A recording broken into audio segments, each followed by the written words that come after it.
Y preguntarle, bueno, cuál es su punto de vista sobre lo que ha ocurrido allí en El Salvador. Lo que ocurre en El Salvador es algo que lo describe muy bien Alex de Tocqueville.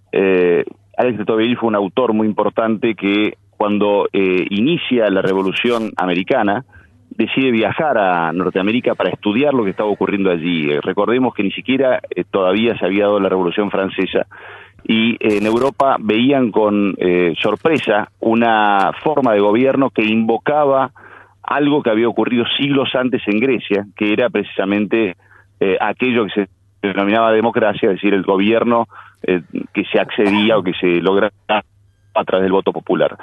Cuando él llega, estudia lo que ocurría en Estados Unidos, lo ve con muy buenos ojos, por supuesto que estaba fascinado.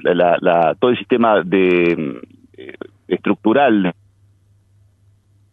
en decadencia en aquel entonces, pero él describe cuál es la debilidad de la democracia. Y la debilidad de la democracia está no precisamente en su debilidad, sino en su excesiva fuerza. Esto ocurre básicamente de manera paradojal, cuando precisamente una democracia logra que a través de las mayorías se imponga las decisiones y no dejando espacio a las voces disidentes, no dejando espacio precisamente a aquello que democracias republicanas, es decir, los contrapesos del poder que proporcionan precisamente las oposiciones. Y esto es lo que ocurrió en El Salvador, y hoy ya se ha dado un paso más, que es un paso hacia la autocracia, que es precisamente lo que Tocqueville decía, que en lo que podía transformarse una democracia si no tenía en cuenta esto, precisamente las voces disidentes de las oposiciones. Y esto es lo que desde el FAD hemos denunciado. En el FAD hemos hecho denuncias penales, jurisdicción universal, respecto de lo que ocurre en Cuba, en Venezuela, en Bolivia, en Nicaragua, y hoy vemos con clara preocupación que lo que ha ocurrido en El Salvador se ha dado el paso hacia la autocracia mediante precisamente este asalto a la Constitución de El Salvador, permitiendo la elección indefinida de Bukele en el poder, entre otros muchísimos excesos que han dado paso precisamente a esta reforma constitucional. Mal día, ¿qué tal? ¿Cómo le va? Fabián López lo saluda, buenos días.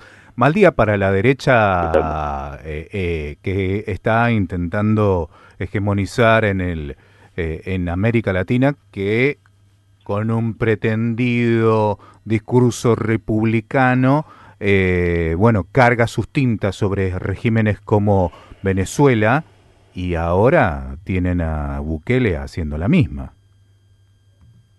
Exactamente, yo creo que las categorías de izquierda y derecha emiten mi impresión personal. Yo sé que hay gente que hace distinciones entre dictaduras de derecha y dictaduras de izquierda, alegando que las dictaduras de izquierda son las que se quedan permanentemente en los poderes.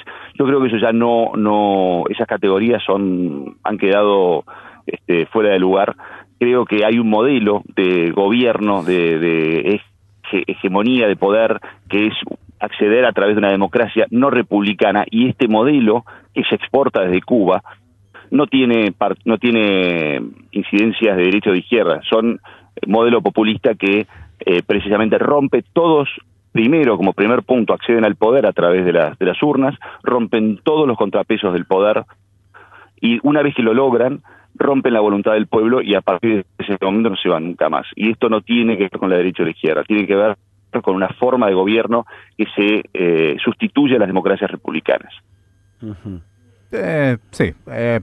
Le pondría un montón de asteriscos, pero no es importante lo que yo opino en este sentido.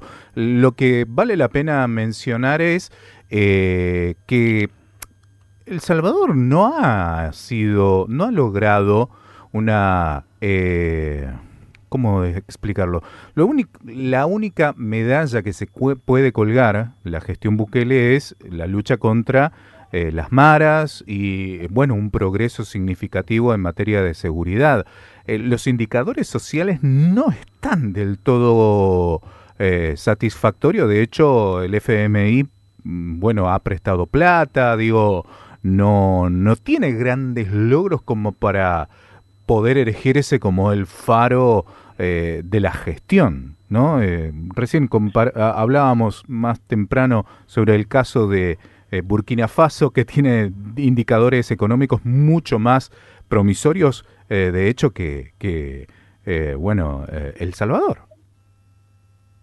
Sí, a ver, un dato más. El Salvador tiene una situación económica no tan caótica por una cuestión de carambola, digamos, porque Bukele, recordemos que transfirió todos los fondos del Tesoro al Bitcoin, y poco tiempo después el Bitcoin se desplomó y en ese momento El Salvador entró en quiebra prácticamente. Después, con el repunte del Bitcoin, la verdad es que logró una compensación en ese punto, pero realmente fue una quimera, ¿no? Una especie de apuesta a color en el casino. Pero al margen de eso, claramente él tiene apoyo popular por el orden que ha logrado en materia de seguridad, que no era un tema menor en El Salvador. El Salvador era un país totalmente copado por las mafias, por las maras, que cometían crímenes de manera realmente insoportable para la gente, la gente común, que no podía ya hacer nada, hacer absolutamente ningún negocio, hacer ninguna transacción, no tenía ningún tipo de seguridad, y esto fue precisamente lo que apuntala al gobierno de Bukele. Ahora, superado esto, una vez que la gente ya entienda que ese punto ya se logró y empiece a exigir otras cosas, yo creo que ahí se va a entrar en una clarísima confrontación. Claro. Y ahí la gente va a entender que Bukele no se va a ir nunca más. Esto lo hizo Maduro, lo hizo Fidel Castro en Cuba, en fin. No, digamos, son gobiernos que tienen apoyo popular y por eso logran, en el caso de Cuba no, porque fue tras una revolución, pero todos los demás gobiernos que hoy se perpetúan en el poder como dictaduras, como autocracias, lo hacen primero con un claro apoyo popular, y eso les permite a ellos romper todos los sistemas de contrapeso del poder, y una vez que lo logran, no se van nunca más, y esto es algo que la gente, cuando decaiga la popularidad del gobierno de Bukele, que en algún momento seguramente va a ocurrir, lo van a entender sin eufemismos. Esto es lo que nosotros estamos viendo como un riesgo gravísimo. Por esa razón todavía no hemos hecho ninguna denuncia, porque todavía no se dan casos sistemáticos de violaciones a los derechos humanos desde el Estado, y una destrucción, digamos, claramente demostrada de que la justicia de El Salvador no tiene ningún interés en juzgar estos crímenes, que estos son los requisitos que deben darse para que la jurisdicción universal en Argentina se abra, o en la Corte Penal Internacional, por cierto. Pero vemos como posible... Pero en las condiciones de detención, que justamente son objetadas por varios organismos internacionales, no hacen lugar de detención a los delincuentes y terroristas de las maras. Esto ha sido llamados de atención de varios organismos internacionales de derechos humanos. ¿Esto no es razón suficiente? No, esto no es razón suficiente como para que la jurisdicción universal argentina, que es una jurisdicción absolutamente excepcional, recuerde que todo el derecho argentino está estructurado sobre la base del principio de territorialidad, que dice exactamente lo opuesto a la jurisdicción universal. Dice que los delitos son juzgados con las leyes del lugar donde se comete el hecho. Para que se dé la jurisdicción universal tiene que haber algo más que digamos que las denuncias de organismos de derechos humanos por violaciones a derechos humanos perpetrados en los países, como por ejemplo aquellos organismos que están denunciando que en la cárcel de máxima seguridad de El Salvador se violan los derechos de aquellos que son integrantes de, por ejemplo, las maras, o no, digamos, porque no se respetan una cantidad de derechos básicos del sistema de justicia, pero tiene que darse más que esto, tiene que darse violaciones sistemáticas de los derechos humanos contra la población civil, en el marco prácticamente, digamos, indiscriminado, con el objeto de romper la voluntad del pueblo, y demostrarse además que el sistema de justicia del lugar no tiene la capacidad o el interés para sancionar estos delitos, estos crímenes cometidos desde el Estado. Pero lo que sí vemos es, con franca preocupación, por eso hicimos un comunicado, que esta situación, la de haber modificado la Constitución para poder perpetuarse en el poder, es la antesala de esto que sí probablemente ocurra una vez que la voluntad, digamos, que el apoyo popular a Bukele decaiga, ¿no?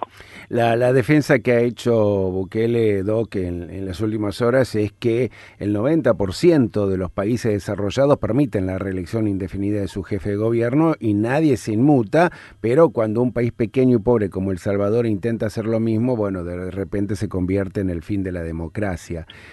Algo que entra en desintonía, ¿no?, con lo que pasa en el mundo también. Sí, en realidad es claro, lo que dice Bukele no es, por las estadísticas, no, es decir, por las estadísticas en las democracias occidentales no es tal cual, digamos, la mayoría del mundo no tiene democracia, esto es cierto, lo que no quiere decir que los sistemas democráticos y republicanos claramente limiten la voluntad de reelección de un presidente, precisamente porque considera que la alternancia en el poder es un paso decisivo y la posibilidad de que el pueblo pueda revertir esa alternancia lo consideran como un valor fundamental precisamente del contrapeso del poder, ¿no? Doctor, muchas gracias. Un abrazo de nuestra parte y lo mejor para usted en esta semana. Muchísimas gracias a ustedes, gracias por llamarme. Un abrazo grande.